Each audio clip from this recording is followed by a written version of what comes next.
क्या आप टाइपिंग जानते हैं? कंप्यूटर पर काम करना आता है आपको? इन दोनों सवालों का जवाब आपको हाँ में देना होता है यदि आप नौकरी करने के इच्छुक हैं तो। आजकल आप किसी भी ऑफिस में अगर नौकरी करना चाहते हैं तो आपसे सबसे पहले 2 सवाल पूछे जाएंगे। एक, क्या आपको टाइपिंग आती है? दूसरा, क्या आपको कंप्यूटर पे काम करना आता है? और मैंने कई बार देखा है कि कोई भी व्यक्ति जब बताता है कि हाँ मुझे टाइपिंग आती है, तो ये अक्सर होता है कि उसे इंग्लिश टाइपिंग आती होती है। इंग्लिश टाइपिंग आती है, हिंदी टाइपिंग, या अगर कोई वो रीजनल ऑफिस में है, जैसे मान लीजिए मैं महाराष्ट्र में हूँ, तो मैं पूछूंगी कि क्या आपको मराठी टाइपिंग आती है, और यहाँ पे अक्सर सुनने को मिलता है कि नहीं आती। या कभी जैसे कोई ऑफिसर भी है जो कि थोड़ी बहुत काम चलाओ इंग्लिश टाइपिंग सीख लेता है और कंप्यूटर के आने के बाद वो सीख रहे हैं सारे, वो भी ये सोचता है कि मुझे इसी तरह से कोई काम चलाओ हिंदी भी टाइपिंग अगर आ जाती तो अच्छा था, या काम चलाओ मराठी टाइपिंग भी आ जाती तो अच्छा था। लेकिन इसके लिए अगर मुझे बहुत मेहनत करनी पड़े, 6 महीने 8 महीने लगाने पड़े सीखने में, तो वो फिर किसी के बस की नहीं होती। लेकिन क्या अगर कोई अगर मुझे बताए कि आप 2 दिन में ही सीख सकते हैं काम चलाओ टाइपिंग, तो मैं तुरंत कहूंगी कि यस, मुझे ये सीखना है। ये जानने के लिए कि हिंदी में या किसी भी भारतीय भाषा में टाइपिंग को बहुत तेजी से सीखने के लिए हम चलेंगे अपनी कक्षा 1 में जो सीखा था उसकी तरफ। ये देखिए कि जब हम पहली कक्षा में आते हैं तो सबसे पहले हमें सिखाया जाता है हमारी वर्णमाला। उसमें हमें रटाया जाता है अ आ इ ई उ ऊ, फिर ए ऐ ओ औ अम आहा, फिर क ख ग घ ङ, च छ ज झ ञ, ट ठ ड ढ न, त थ द ध न, प फ ब भ म, य र ल व, फिर श श स ह क्ष त्र ज्ञ। ये हम बहुत पहले से सीखे होते हैं और ये हमारे जेहन में होता है।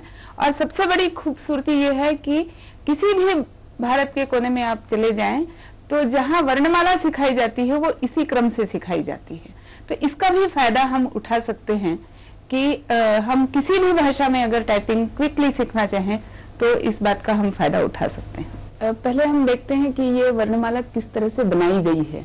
तो इसमें जब हम देखेंगे कि क ख ग घ ङ, ये 5 अक्षर ऐसे इकट्ठे एक वर्ग में रखे गए हैं, इनको कंठ वर्ग कहते हैं। ये सारे कंठ से एक ही जगह से निकलते हैं।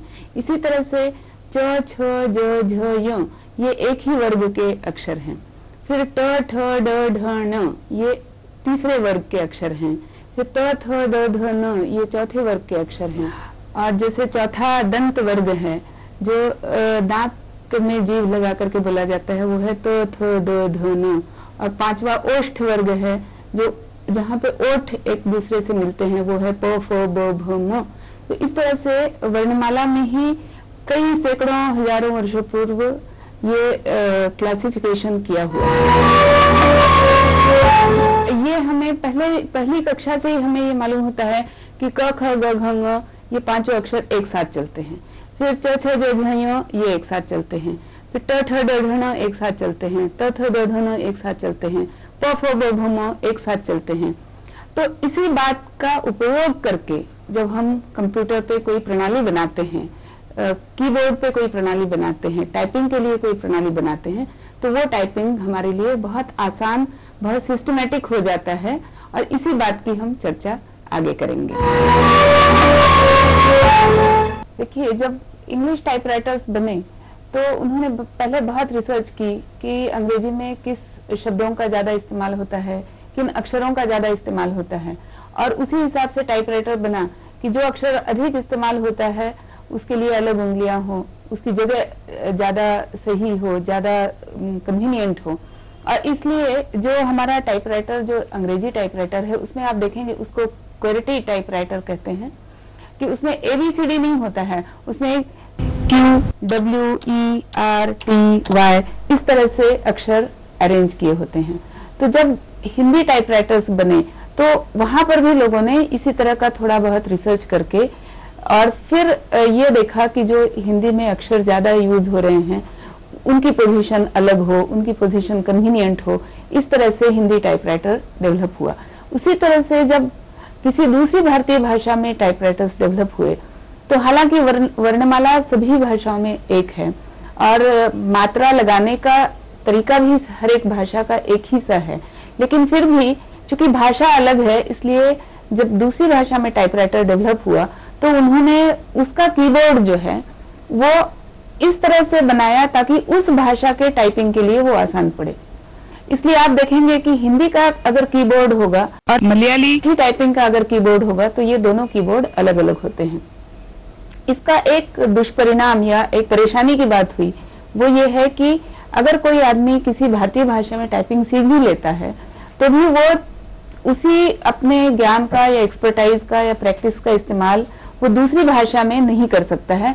अगर मेरे पास कोई व्यक्ति आता है और कहता है कि मैं हिंदी टाइपराइटिंग जानता हूँ लेकिन मुझे उसको हिंदी के साथ साथ दूसरी भी टाइपराइटिंग अगर करवानी है तो वो मैं नहीं करवा सकती क्योंकि टाइपिंग की कीज अलग अलग हैं। अब इसलिए अगर मुझे हिंदी के अलावा इंग्लिश के अलावा अगर मुझे हिंदी भी थोड़ी बहुत टाइपिंग करने की इच्छा है, थोड़ी बहुत मराठी भी टाइपिंग करने की इच्छा है तो मुझे हर बार अलग तरह से प्रयास करने पड़ेंगे, हर बार अलग कीबोर्ड मुझे सीखना पड़ेगा, हर बार अलग कीबोर्ड मुझे याद रखना पड़ेगा। लेकिन जब सीडैक में इस पूरे प्रश्न को गहराई से देखा और उन्होंने बड़ा इस पे सोच विचार लगाया और उन्होंने कहा कि हम ये तरीका हम नहीं अपनाते हैं, हम जाते हैं दोबारा अपनी वर्णमाला की बात पर और वहां से हम एक नया तरीका ढूंढ करके या एक नया तरीका हम बनाते हैं ताकि सारी भारतीय भाषाओं के लिए वो एक ही तरीका लागू हो। और इसको उन्होंने बहुत खूबसूरती से एक नए अंदाज में पेश किया है जिसको, और इस स्क्रिप्ट का नाम उन्होंने दिया है इनस्क्रिप्ट।